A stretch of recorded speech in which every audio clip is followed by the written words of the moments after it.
안녕하세요 여러분. 세상 돌아보기입니다. 오늘 2022년 9월 7일이네요. 수요일이고요. 오늘 국방 논평 꼭지로 한 말씀 드려보도록 하겠습니다. 아마 한두 달 전에, 두세 달 됐나요? 예, 미국에서 진짜 오랜만에 M16 쓰던 거, 그때 베트남 전쟁 때부터 썼었잖아요. M16. 그 다음 뭐 한 80년대인가? M4를 썼잖아요. 카빈이라고 해서 M16을 좀 짧고 가볍게 만든 거죠. 그러니까 그렇게 보면 M16을 거의 뭐 보자 한 50년 이상 써왔는데 그걸 이제 최근에 교체를 했죠. 교체를 해서 6.8mm 구경. 기존의 5.7mm보다 파괴력이 훨씬 큰 7.62mm보다는 좀 작지만은 여러 가지 개량을 통해서 7.62mm의 파괴력을 능가하는 그런 소총을 개발을 시도했고 채택을 했죠. 네. 그래서 그런 일이 있고 나서 이제 보통 추정하건대는 미국의 소위 동맹국들이 미국의 선택에 따라서 자기 소총들이 바뀌어질 것 같다. 즉 뭐 그리 따라갈 것 같다 그런 거죠. 그래서 우리 내부에서 그런 움직임이 있었고 6.8mm 탄의 뭐 규격은 나와 있는 거니까 개발에 대한 이야기가 나왔는데 제가 자료를 살펴보다 보니까 우리는 사뭇 다른 선택을 한 것 같아요. 미국 것과 상관이 없는 우리 것을 새로 하고 있는 것 같아요. 그래서 상당히 흥미가 있어서 좀 살펴봤고 그 부분에 대한 이야기를 오늘 좀 해보려고 합니다. 자, 이게 미군이 선택한 거죠. 한번 5개 업체가 경쟁을 했고 최종적으로 결정한 것이 이 시거 454의 6.8mm. 이게 이제 현재는 향후 이제 선정이 됐지만 향후 이제 미군과 같이 개발을 추구를 하겠죠. 그래서 위에 게 소총이고 밑에 거는 아마 보병 분대 지원하기, 즉 우리말로 하면 경기관총이죠. 그래서 이게 4월 달에 이제 선정이 됐네요. 그래서 이게 이제 모델이 나와서 전 세계로 지금 알려지게 된 것인데, 그러면 우리도 6.8mm로 가겠네 이런 생각을 좀 쉽게 해볼 수 있죠. 우리가 작년에 차기 보병용 특수부대용 기관단총 개발하려다가 좀 문제가 좀 있어서 조금 좀 뭘까 그 해결책이 뭐가 나왔나 이런 걸 궁금해하던 차이기도 하거든요. 자, 그럼 보겠습니다. 자, 우리만 소총을 바꾸는 게 아니고 주변국들도 소총을 다 바꾸고 있어요. 이렇게. 자, 일본 같은 경우는 20식 소총이 나왔죠. 20식이 의미하는 것처럼 2020년도에 채택이 됐어요. 위에 사진인 것이고 5.56mm 탄을 그대로 쓰는 것이죠. 밑에 중국도 옛날에는 주력 소총으로 불법 소총을 썼었는데 이번에는 QBZ191이라고 2019년에 채택된 전통적인 방식의 돌격 소총을 채택을 했어요. 이게 이제 보급이 되고 있는 것 같아요. 예. 그리고 우리도 작년에 시도를 했죠. 그건 그만큼 우리가 쓰고 있는 K2 소총도 수십 년이 지나면서 이제 대체가 필요하다. 향후 바꾸어진 전장에서 우리 육군이 상징하고 있는 미래 전장에 딱 맞는 그런 소총이 필요한 시점이라는 것도 맞긴 맞는 것 같아요. 그런 시도가 있었죠. 그래. 자, 먼저 보면은 미군이 이제 새로운 6.8mm 탄으로 바꾸게 된 가장 큰 이유는 아프간이나 이라크전에서 이제 거기는 우리하고 전장이 좀 다르잖아요. 탁 트인 곳이 많고 나무나 이런 게 없죠. 건조한 데니까. 그런 면에서 사거리에서 민병대 게릴라가 가지고 있는 총기에 좀 밀렸고 또 요즘은 방탄복이 일반화됨으로써 5.56mm 탄의 어떤 타격력이 사실적으로 감소됐다. 그래서 좀 더 강력한 탄환이 필요하다. 이런 데서 출발을 한 거죠. 예, 그래서 이제 6.8mm 구경이 직경이 그렇고 길이는 51mm. 그 가운데 게 지금 5.56mm에 45mm짜리입니다. 기존 우리가 쓰고 있는 것이죠. 그리고 기존에 우리가 쓰고 있는 M60이나 뭐 소대급 지원 화기에 쓰고 있는 7.62mm 기관 총에 들어가는 탄두가 이거죠. 옛날에 이제 나토도 이걸 쓰고 있다가 이제 2차 세계대전 때는 기본 구경이었죠. 이 탄약이. 그러다가 미군이 M16을 채용하면서 5.56mm로 갈아타니까 나토도 울며 겨자 먹기로 5.56mm로 갈아탄 거예요. 그만큼 이런 부분에서 어떤 군수의 통합이란 부분이 중요한 거죠. 그래서 우리가 만약 미국이 6.8mm를 채택했는데 우리가 이걸 선택 안 하고 다른 길로 간다? 이건 엄청난 결정이라고 볼 수 있는 거예요. 예. 저희가 뭐 제 채널에서 자주국방 이야기 하는데 이 뭐 KF-21도 아니고 우주 무기도 아니고 항공모함도 아니고 이 탄약에서 엄청나게 강력한 메시지를 줄 수도 있겠다라는 느낌을 이제 받은 거죠, 제가. 예. 자, 이게 작년에 말이 나왔던 이제 다산 기공이라는 곳에서 어떻게 보면 이제 새로운 플레이어였죠. 기존에는 이제 옛날에 대우정밀의 후신의 SNT가 이 부분을 꽉 잡고 있었는데 다산 기공 것을 군에서 선택을 함으로써 파란을 일으켰죠, 말 그대로. 그래서 이 총기에 대해서 뭐 실사격 시험도 나오고 해서 국민들이나 일반 대중들이 큰 관심을 보였던 적이 있었습니다. 우리 남자들 대부분이 군생활을 했고 총을 다 쏴본 사람들이잖아요, 우리나라는. 그래서 더욱 그랬던 것 같고, 또 그 전에 K3 문제나 또 기존의 K2 문제 품질이 왔다 갔다 하는 부분이 있어가지고 SNT가 약간의 이제 비난의 시선을 크게 받고 있었죠. 약간이 아니죠, 사실은. 예. 거기에서 새로운 플레이어한테 이 기회가 부여됐다는 것에 대해서 많은 사람들이 이제 희망을 가지고 이제 지켜봤었던 것이죠, 그때. 야, 그게 이제 일단은 특수부대, 우리나라 특수부대가 하면 뭐 특전사가 있고 또 뭐 해군에도 있고 해병대도 이제 만들어지죠. 그리고 또 특공대대도 있고 각 사단별로 또 특공 이제 임무를 맡은 부대들이 있습니다. 어떻게 보면 우리 보병의 최정예들이죠. 예. 그들에게 향후 새로운 총을 주려고 시도한 것이었죠. 그래서 원래는 해외에서 구매를 하려고 해서 K1A 그 기관단총이 있잖아요. 해외 구매를 추진했는데 한국에서 하자. 그래서 뭐 해봤더니 쓸만하다. 그래서 결정을 했고 일단 16,000정을 우선 공급하기로 결정을 했었습니다. 돈을 38억 원을 들여서 저 모델을 이제 선정을 했고 그 모델을 계속 개선을 하겠다는 것이죠. 2024년 양산. 그래서 특공부대 쪽으로 특수작전용으로 16,000정 우선 공급한다. 예. 그리고 이게 향후는 우리 군은 전체에 있는 소총을 또 바꿔야 되기 때문에 이번에 선정이 되면 거기까지 파급이 갈 수 있다. 우리는 자그마치 60만 대군을 유지하고 있는 곳이기 때문에 전 세계에 우리보다 큰 소총 기장을 가진 것도 몇 군데 안 될 거예요, 아마 실제적으로 병력 수로 따지면. 그래서 아주 큰 거였고 더구나 신규 플레이어가 기존에 오래된 시장의 우세자를 넘어뜨리는 다윗과 골리앗 같은 그런 분위기도 풍겼기 때문에 흥미진진했었던 것이죠.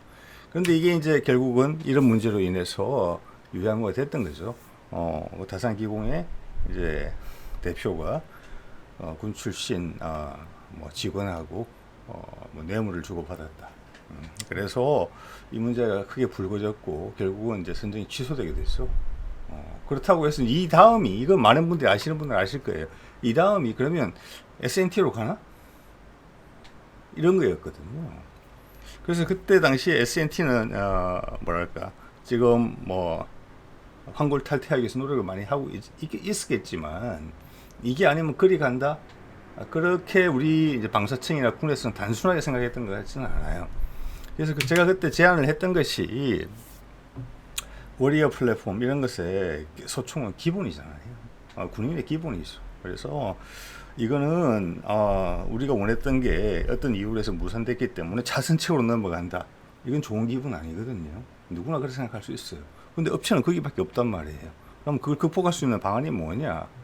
그래서 단기간의 수요, 특수전 부대는 소총의 사용량도 많고 그게 기대는 바도 크잖아요. 그래서 그냥 수입을 하자. 그리고 이것을 한때 묶어서 차세대 소총사업 전체로 확대를 하면서 왜 다른 이제 최신 무기 체계들처럼 국가연이 나서서 정부 과제로 좀 제대로 하자. 향후 몇십 년간 수십만, 백만 정 이상 생산될 수도 있는 총인데 그런 제안을 해드렸었어요. 근데 이후 확인을 하고 보니까 확실히 단기간 수요는 16,000정 그 정도가 되겠죠. 그거는 일단 수입품을 쓰기로 결정을 했죠. 뭐 이렇게 인터넷 검색해 보시면 금방 나올 겁니다. 어느 회사째 뭘 들어오기로 했다는 거. 그래서 그거는 제가 예측한 게 맞았어요. A 업체가 아니기 때문에 B로 당연히 간다. 그게 아니라는 거죠. 그럼 그 뒤에 내용 제가 요번에 이제 자료를 찾으면서 이제 확인을 한 것이 국가연은 아니지만 정부 과제로 차세대 소총 과제를 하고 있다. 시도하고 있다. 그리고 사전 연구도 많이 되어 있다. 결과적으로는 제가 지금 언급한 방식대로 지금 진행이 되고 있는 거예요. 자, 좀 더 보겠습니다. 자, 보죠. 이게 이제 제가 일본에서 가져온 자료인데 정리가 잘 돼 있었어요. 기존에 쓰고 있는 M4, 이번에 선정된 XM5 시그사우어 거죠. 그리고 기존에 쓰고 있는 경기관총 우리 K3, 지금 다른 호칭으로 불리고 있습니다만은 5.56mm 경기관총 M249, 그리고 6.8mm 탄을 쓰는 신형 XM250이죠. 이 기종을 비교를 해보면 무게가 XM5 6.8mm로 오면서 무게가 무거워져요. 1kg 정도. 그죠? 그리고 이제 5.56mm 경기관총 같은 경우는 7.5kg가 나가는 것으로 되어 있는데 이것도 상당히 가벼운 거죠. 이거는 5.9kg로 줄어요. 네, 이거는 상당히 소재란 부분에서 신경을 많이 썼을 것 같다, 이런 생각이 들거든요. 무게가 되려 줄었으니까. 탄은 더 큰 걸 쓰는데. 자, 이래서 한번 생각해 볼 수 있는 게 이 신형 6.8mm 경기관총은 가격이 상당하겠다, 이런 생각도 동시에 들어요. 자, 그래서 무게가 소총은 1kg 늘었고 경기관총은 지금 한 1.5kg 정도 줄었어요. 예. 자, 그럼 다른 요인을 한번 봐야 되겠죠. 탄약이 커졌잖아요. 탄약의 무게는 어떨까? 자, 이거는 이렇게 보는 것 같아요. 기본에 이제 이거는 표준 뭐랄까 전투에 임할 때 표준 탄약 휴대량 이런 걸 좀 감안한 것 같은데 조금 많다는 생각은 들겠습니다만 한번 비교를 해보겠습니다. 210발을 탄창, 즉 30발들이 탄창 7개를 가지고 간다. M4 같은 경우 3.4kg다. 자, 탄약이 훨씬 커지죠. 무거워지고. 그래서 6.8mm로 오면은 140발 정도를 가지고 다니는 것을 전제로 했다. 이거는 뭐 ROC라는 부분에 있어서 공개가 됐을 거예요. 미군 쪽에서. 예, 무게 제한을 뒀을 거거든요. 예, 그래서 기존 탄보다 몇 프로 더 가벼워야 된다는 부분이 있었습니다. 그래서 이 데이터가 그렇게 허무맹랑한 데이터는 아니라고 봐요. 자, 그래서 여기는 6.8mm로 오면 140발을 가지고 다니는데 무게가 보세요. 4.4kg이죠. 총 무게보다 탄약 무게가 훨씬 무거워요. 그래서 아까 보시면 1kg 정도의 총 무게가 늘었죠. 그런데 탄약 무게까지도 1kg 늘어요. 그러면 병사의 추가로 부과되는 6.8mm로 가면서 추가로 부과되는 무게는 2kg 정도가 되는 거예요. 상당히 큰 증가량이죠. 자, 볼까요? 5.56mm 경기관총 같은 경우는 600발 가지고 간다. 200발들이 탄창 3개다. 9.4kg다. 자, 6.8mm로 오면 100발들이 탄창 를 4개 400발이다. 무게가 12.3kg다. 자, 이제 느끼실 겁니다. 이 탄약의 무게가 3kg이 차이가 나요. 휴대용 탄 숫자는, 휴대하는 탄 숫자는 200발이 줄었는데, 자, 그러면 앞서 보여드렸던 여기에 1.5kg 늘은 것이 상쇄되고도 1.5kg 더 남아요. 즉, 소총은 탄약하고 총하고 다 했을 때 6.8mm로 가면서 2kg이 늘고 경기관총은 1.5kg이 느는 겁니다. 예, 그 정도 추가 부담을 가지는 거예요. 병사가. 보병이고 오랫동안 만약 걸어야 된다고 보면 산악전이고 이러면 충분히 큰 요소가 될 수 있는 무게예요. 여러분 등산해 보신 분은 알 거예요. 그리고 사이클, 자전거 같은 거 오래 타신 분들도 아실 거예요. 500g, 1kg이 얼마나 영향을 미치는지 피로도에. 자, 그리고 이 탄의 위력이 훨씬 세졌기 때문에 반동이라는 부분이 아주 셉니다. 훨씬 셉니다. 그거는 여러분들 유튜브를 통해서 확인해 보시도 알아요. 기존 5.56mm는 하고는 전혀 다릅니다. 느낌이. 자, 이런 부분들이 이제 탄의 위력을 강화시키기 위해서 우리의 부득이 감수해야 되는 부분이에요. 비용도 많이 들었겠죠. 무게 증가를 최소화하기 위해서.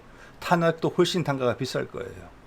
비록 훨씬 더 무거워졌지만 그 무게를 그나마 저감하기 위한 노력이 들어갔기 때문에 그게 다 금액으로 탄약 값으로 환산이 되는 부분이거든요.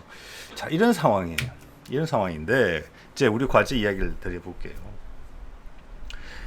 그래서 그럼 우리도 6.8mm 탄을 해야 되나? 정위기 상황에 해외에서 총알을 갖다 써야 될 수 있는 건데, 이런 게 이때까지 밀떡들이나 국방 관련 언론들 기본적인 자세였고 업계도 그렇게 예측을 했던 것 같아요. 근데 이 과제를 딱 보니까 전혀 아니에요. 우리는 대단한 생각들을 하고 있더라고요. 제 과제명이 약실 분리형 초소형 발사 시스템 설계 기술 응용 연구예요. 여기서 좀 지금 조금 차츰차츰 제 말씀에 저 단어들에 대해서 설명을 드리겠는데, 일단 응용 연구라는 부분에 대해서는 지금 말씀드릴게요. 응용 연구라는 것은 기초 연구가 됐다는 거예요. 그래서 이 개념이 기본적으로는 작동이 된다, 현실적이다, 제대로 한번 해보자, 꼼꼼하게 이제, 이게 응용 연구거든요. 그래서 이거는 수년 전부터 관련된 연구가 됐고, 어떻게 보면 이제 체계 개발 단계에 들어선 거예요. 예. 자, 그렇게 된 거고, 그게 작년에 이제 특수전용 기간단총권에 문제가 발생함으로써 이게 더 신속하게 진행됐는지까지는 모르겠어요. 자, 이 결과는 뭐냐면, 우리는 그렇기 때문에 이게 그냥 장난으로 한번 해보는 과제가 아니에요. 앞으로 한 3년간 한 40억 정도가 드는 돈이거든요. 그런 과제거든요. 그리고 앞에 선행 연구들이 있었어요. 그리고 다른 연구들은 보이지 않아요. 그 말은 우리가 이 방향을 잡았다는 거예요. 물론 실패할 수는 있죠. 연구 과제니까. 그런데 우리가 군에서 ADD가 관여해서 이 정도로 나올 때는 상당 부분 가능성이 높다는 걸 의미합니다. 즉 우리가 이런 선택을 할 가능성이 제가 보기에는 70-80% 이상이다, 이렇게 보여진다는 거예요. 즉 우리 육군은 미래에 미군이 사용하는 소총탄과 다른 소총탄을 쓴다는 거예요. 그리고 그렇게 하는 이유는 우리 육군이 생각하는 미래 전장의 모습이 미군이 생각하는 전장의 모습과 다르다는 거예요. 그래서 소총에 다른 걸 요구하는 거예요. 그러니까 탄약도 달라지고 총도 달라진다는 뜻입니다. 이게. 자, 볼까요? 2022년 7월부터 2025년 12월까지 이게 올라온 지가 3월 달에 올라왔잖아요. 지금 보니까 과제가 마감이 됐더라고요. 접수가 됐어요. 근데 어떤 업체가 어떤 연구팀이 선정됐는지 결과는 아직 공표가 되기 전이에요. 자, 이렇게 돼 있죠. 42개월간 연구를 하게 돼 있고 금액은 40억 원이에요. 네. 자, 이 개발 개념, 왜 그럼 이걸 하느냐 이거죠. 가장 중요한 단어가 저거예요. 제가 보기에는 현용 화기 및 탄약 대비 중량 감소예요. 현용 화기 뭡니까? K2 소총이잖아요. 지금 K2C인가요? 네. 그거하고 기존의 탄약 대비 엔드거든요. 미시니까. 예. 그 두 군데다 무게를 줄이겠다는 거예요. 화기, 총의 무기도 줄이고 탄약의 무게도 줄이겠다는 거예요. 두 개 다 줄이겠다는 거예요. 그럼 엄청 가벼워지겠죠. 자, 이 점에 대해서 미국은 파괴력을 늘리기 위해서 중량을 감수했잖아요. 중량 증가를. 탄약도 그렇고 아마 총도 그렇죠. 좀 전에 보신 것처럼. 근데 우리는 생각이 전혀 다른 거예요. 우리는 무게를 줄이는 게 최선이다. 그렇다고 위력도 포기했느냐? 그렇다고 보지는 않습니다. 총의 무게를 줄이고 탄약의 무게를 줄이기 위해서 한다. 탄약의 무게를 줄이기 위해서 뭘 하느냐? 탄두 내장형 탄약을 쓰겠다는 거예요. 여러분 CTA4 들어보신 분 계실 겁니다. 보통 탄약은 보면은 탄피 위에 탄두가 뾰족하게 올라와 있죠. 그런데 그 탄두가 탄피 안으로 들어간다는 겁니다. 그리고 그 탄피의 그 구리 재료가 무게가 많이 나가요. 그래서 그걸 폴리머 재질로 바뀔 것이 거의 확실해 보여요. 제가 봐서는. 아직까지 얘기 봐서는 이게 5.56mm 탄인지 6.8mm 탄인지는 모르겠어요. 근데 그게 상관이 없어요. 어차피 탄두 내장형이면 미국의 선택과 다르기 때문에 호환이 안 돼요. 그거는 우리가 필요로 하는 성능에 맞는 탄을 선정했을 거예요. 5.56mm 탄이라도 상관은 없어요. 위력만 나오면. 왜? 무게가 훨씬 가벼우니까. 우리의 기본 목표는 총도 가볍게, 총알도 가볍게거든요. 자, 그러면 우리 보병들의 무게 부담을 줄이기 위해서, 즉 총의 무게도 줄이고 탄약의 무게도 줄이는 거, 그걸 각각 나눠서 한번 볼게요. 어떤 방식으로 접근하겠다는 건지. 아까 말씀드렸지만 미국 같은 경우는 총 무게도 소총 기준으로 늘었고 탄약 무게는 당연히 늘고, 뭐 경기관총 같은 경우는 총의 무게를 오히려 줄였지만 탄약 무게가 워낙 많이 늘어났기 때문에 전체적으로는 1.5에서 2kg 정도 무게 부담이 늘었다. 그 경량화를 위한 금액적인 부분도 상당히 많이 들어갔을 것이다. 이렇게 예상해 볼 수가 있는 거죠. 우리는 그게 아니다라고 생각을 한다는 거예요. 자, 그럼 탄의 무게를 줄이기 위해서 뭘 하느냐? 탄두 내장형 탄약을 한다. 이겁니다. 탄두 내장형 탄약은 여러분 들어보신 분도 있을 거예요.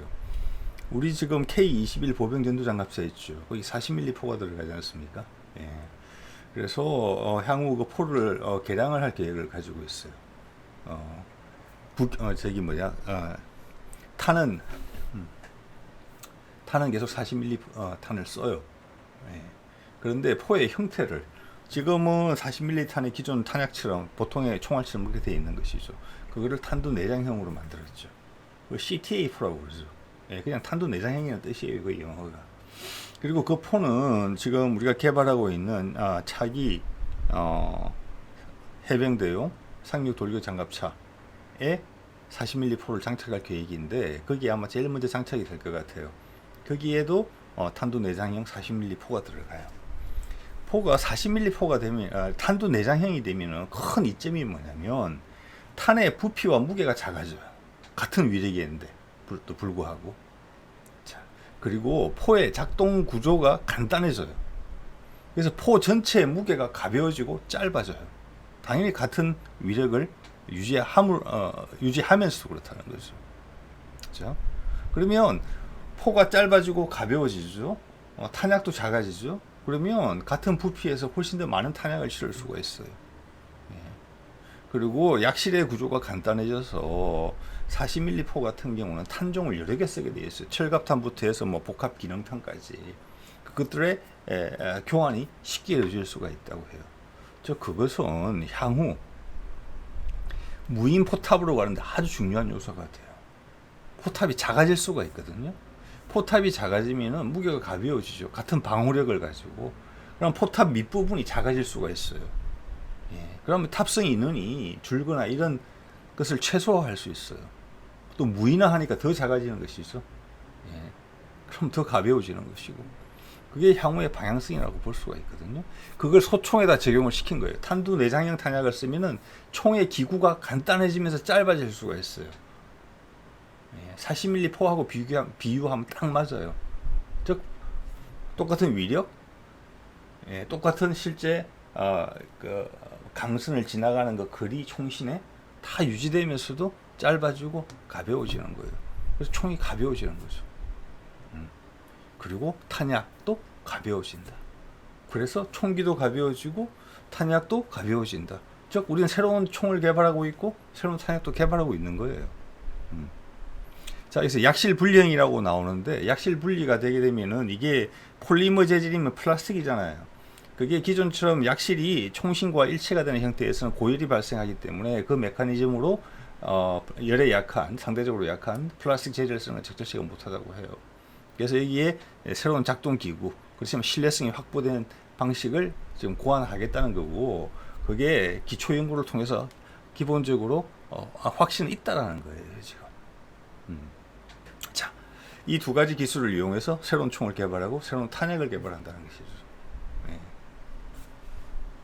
즉 미군 것과도 다르고 세계에서 유례가 없는 연구 개발만 시도했던 것을 우리는 40만이 넘는 육군의 기본 병기로서 다 교체하겠다는 거예요. 어떻게 보면은 대단한 것이죠. 세계에서 처음으로 대량으로 생산하겠다는 거예요.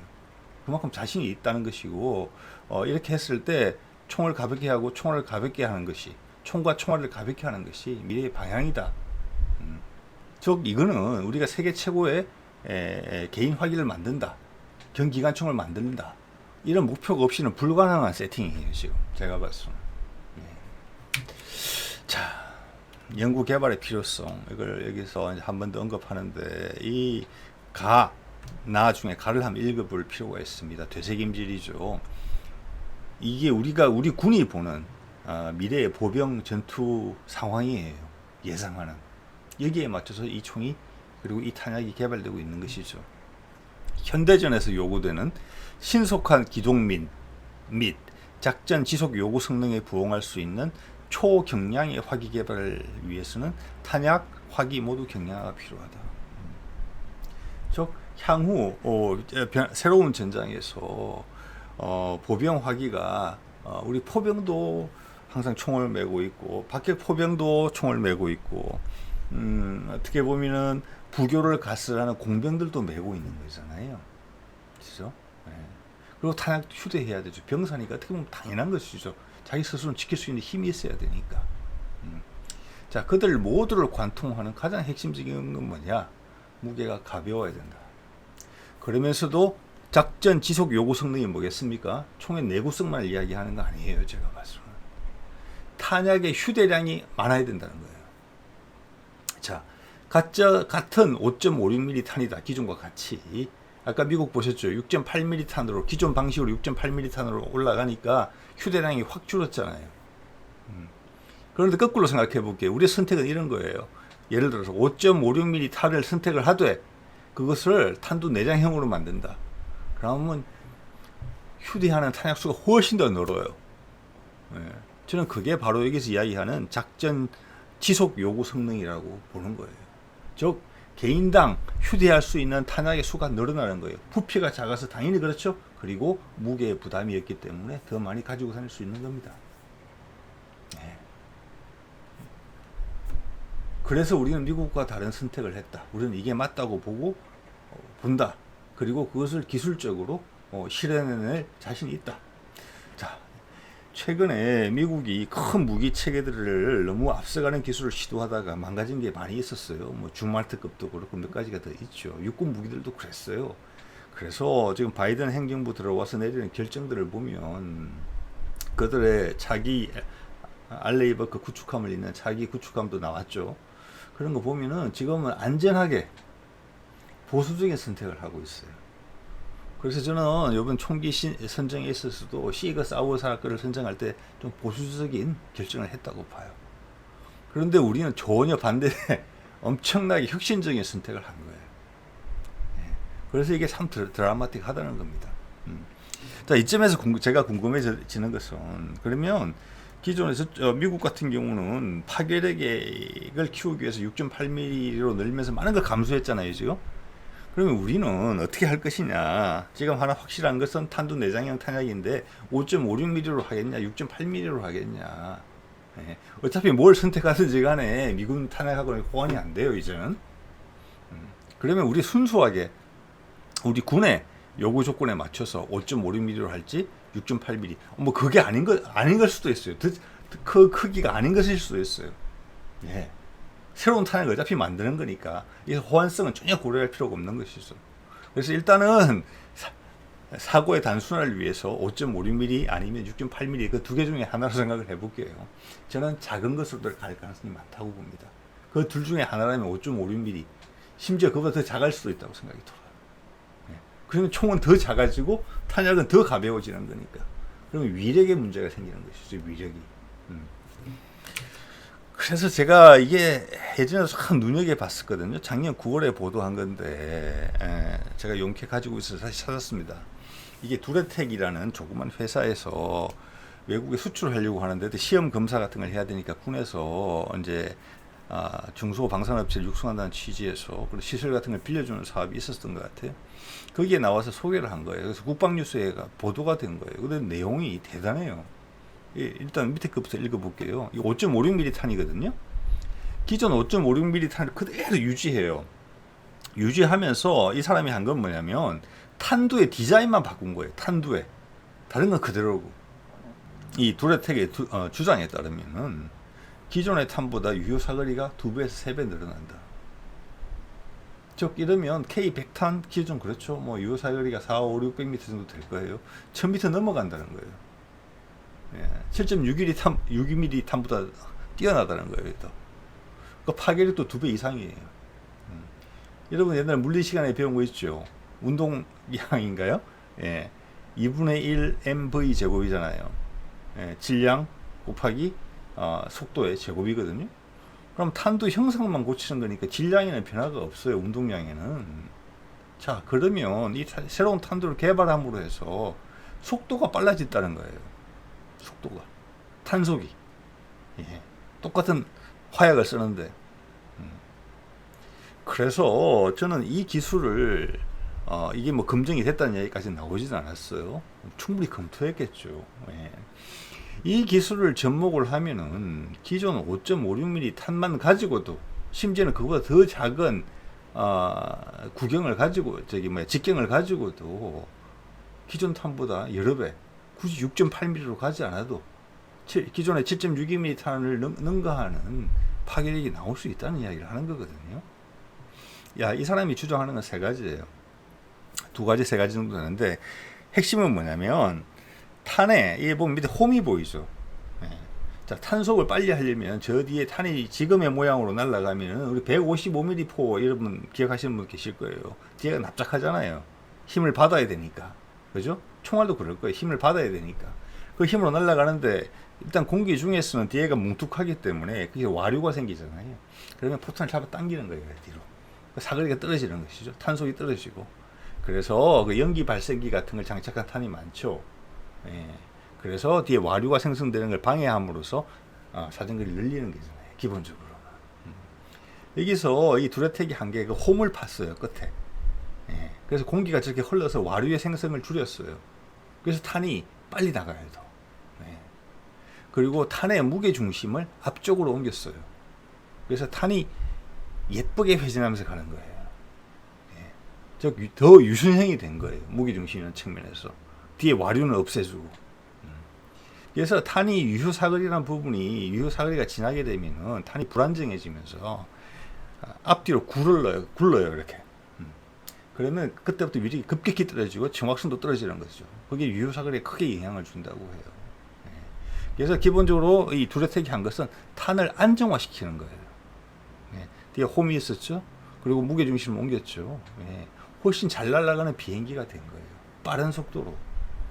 그래서 화약에 손대지 않고도 탄두의 형상과 을 바꿈으로 해가지고 이렇게 된다는 거예요. 그러면 우리가 생각해 볼 수 있는 게 이 정도면은 우리는 6.8mm 탄 안 가도 되는 거거든요. 그리고 이거를 CTA 형상으로 만든다고 생각해 보세요. 탄두 내장형으로 부피까지 작아지는 거예요. 심지어는 탄의 직경을 더 줄일 수 있는 여지도 있는 거예요. 그럼 총이 작아지니까 반동도 작아지고. 우리나라 사람들 체형이 많이 좋아졌지만 2kg씩 늘어난 무게, 그거 감당하기 쉽지 않을 거예요. 제가 봤을 때는 장기간으로 특히 보병이 우리는 또 산악 지역이 많잖아요. 특수전 하는 경우도 마찬가지죠. 가벼워야죠 무조건. 그래서 우리는 그런 선택을 했다. 이렇게 봐지는 것이죠 지금. 자. 그래서 이런 기술도 10분 활용한 생각들을 가지고 있을 것이다. 아까 탄도 나왔죠. 초소형 구경에 탄도와 계산하는 거. 그게 연구 과제에 포함이 되어 있었습니다. 그래서 5.56mm보다도 탄두의 크기가 더 작아질 수도 있겠다. 위력은 더 첨가되면서 그리고 부피는 작아지면서 자, 그런 가능성을 보고 있는 겁니다. 뭔가 판단을 내렸을 거예요. 우리는 이 길로 간다. 6.8mm보다 이리 가는 게 훨씬 낫다라고 판단을 했다는 겁니다. 자, 그렇게 보면은 우리는 이게 아마 최종 미국의 그 분대 지원하기 결정할 때 지금 시그사우가 결정이 됐잖아요. 그거 하는 데 있어서 최종적으로 후보에 올랐던 세 군데인데 여기 보면 제너럴 다이내믹스가 있고 시그사우가 있고 오른쪽에 텍스트론 시스템이 있어요.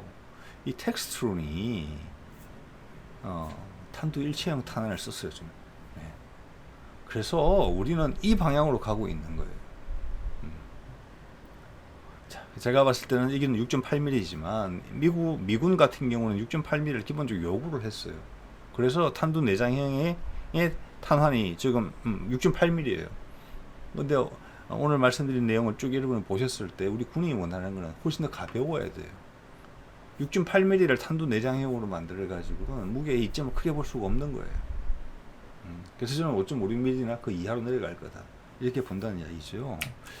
자, 이게 텍스트론에서 개발해서 이제 제시한 6.8mm 탄두 내장형 탄입니다. 보이시죠? 탄피가 폴리머로 되어 있고 전체 안에 탄두가 희미하게 보이죠. 밖으로 노출되어 있는 게 아니고 여기서 이제 부피를 많이 줄일 수 있는 부분이 이제 나온다는 겁니다. 자, 오늘은 우리나라 연구과제를 통해서 살펴본 우리나라 육군이 향후 우리 보병들에게 들려줄 소총을 개발하는 데 있어가지고 상당히 혁신적인, 어떻게 보면 혁명적인 생각을 하고 있다. 이 세상 누구도 보병 편제화기로 대량 생산을 시도해 본 적이 없는, 그리고 구경은 오히려 줄일 수도 있는 탄두 일체형 탄약까지 겸해서 완전히 새로운 총을 개발하고 있다. 그걸 뭐 개발하고 있는 것이죠. 최소한 목표로 두고 있다. 성과는 좀 지켜봐야 되겠습니다만, 그런 말씀 오늘 드렸습니다. 네.